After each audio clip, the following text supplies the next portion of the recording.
Well, everyone knows it's illegal to sell alcohol to a minor, but 5 people are accused of doing just that in Ontario County.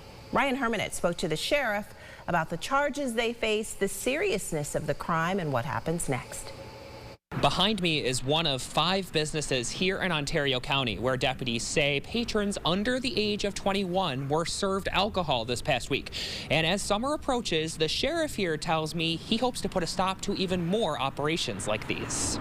The goal is compliance. Which is why the Ontario County Sheriff's Office and the New York State Liquor Authority conduct alcohol beverage control details, or ABC for short, at least 2 times a year to ensure convenience stores and bars are checking IDs before selling alcohol to young adults. Sometimes we'll work with the Department of Motor Vehicles, targeting people that are using fraudulent IDs or establishments that are accepting fraudulent IDs. Most of the time what we see is they just don't ask them for ID. Deputies did compliance checks on around 40 businesses last Friday. Sheriff Sorencione says most were in compliance, but 5 were not, and allegedly sold alcohol to customers under 21. It's about average.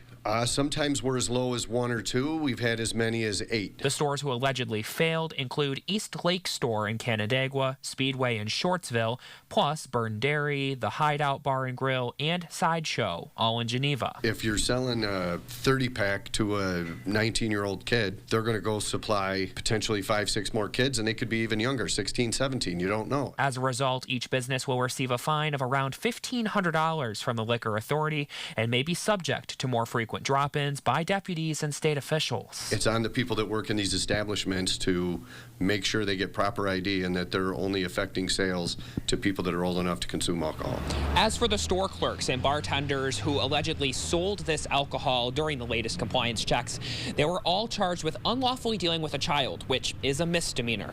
They were each issued appearance tickets and will appear in court at a later date. In Ontario County, Ryan Hermanit, News 8. Get the Rochester First streaming app today for everything you love from News 8 on demand. Plus exclusive shows you won't see anywhere else. Search ROC and download for free on Roku, Amazon Fire, and Apple TV.